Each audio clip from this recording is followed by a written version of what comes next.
It started as a desperate need. By 1940, the skies over Europe were filled with fire and fury. The Luftwaffe was running wild, tearing through Allied bombers like paper in the wind. America wasn't even in the war yet, but Britain needed help, and fast. Their own Royal Air Force was stretched thin, and escort fighters simply didn't have the legs to go the distance. Long-range bombing raids deep into Nazi territory were suicide missions. Bombers flew in tight formations, bristling with guns, but it wasn't enough. Without fighter cover, they were sitting ducks. The Allies didn't just need a good fighter, they needed a miracle, something fast, deadly, and with enough fuel in the tank to fly from England deep into Germany and back again. Nothing in the skies could do that yet. Then came a company that, frankly, shouldn't have been the one to change the game. North American Aviation wasn't a big player in military aviation. In fact, they'd never even built a fighter before.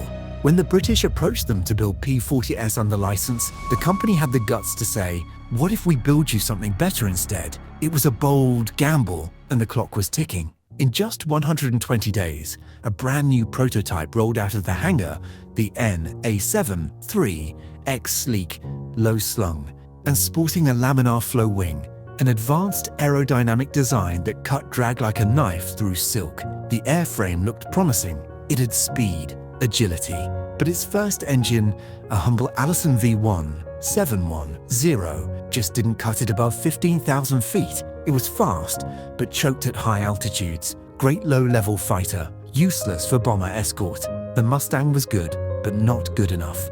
And then, the British had an idea that would change everything. It's hard to overstate how much one engine changed everything.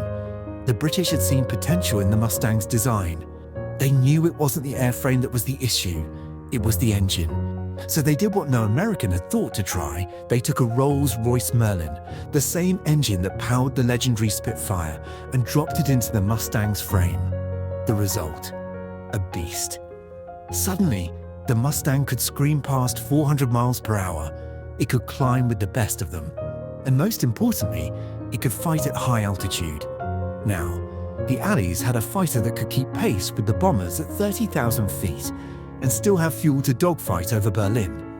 The Americans caught on fast. Packard started building Merlins under license. The P-51B and C models rolled off the assembly lines, and later the iconic P-51D, with its bubble canopy and 6.50 caliber machine guns, became the symbol of American air dominance. And right then, the war in the air began to change. The first time the P-51 flew deep into Europe with the bombers, something changed. Until then, those B-17 and B-24 crews had been fighting uphill battles, facing overwhelming opposition with little to no escort. But now, they had company. Swift, deadly, and reliable company. The Mustang had finally been given what it needed, the Packard-built Merlin engine. It wasn't just a boost, it transformed the plane into something altogether different. The aircraft could now escort Allied bombers all the way to Berlin and back, protecting them the entire way.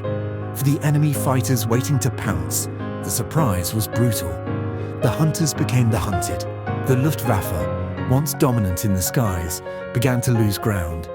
German airfields became targets, their best pilots. Many trained from youth were now facing an opponent that was faster, more agile, and backed by the unstoppable wave of Allied production. By mid-1944, the balance had shifted. The skies over Europe no longer belonged to the Reich, they belonged to the Mustang. The P-51 Mustang wasn't just built for speed or range, it was built to shift the balance of the skies. And that's exactly what it did. For the pilots who flew it, the Mustang was more than a machine.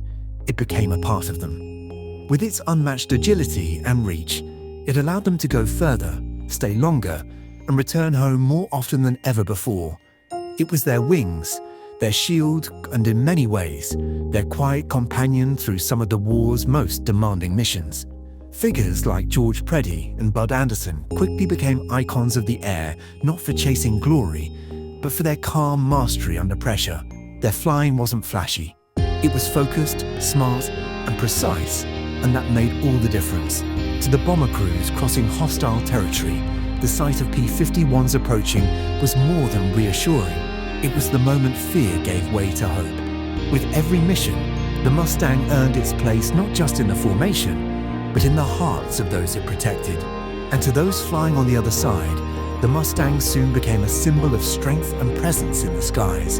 It was fast, determined, and always ready to meet the moment. By the end of the war, the Mustang hadn't just changed air combat, it had redefined what was possible, proving that technology, in the hands of disciplined and courageous people, could tilt the course of history.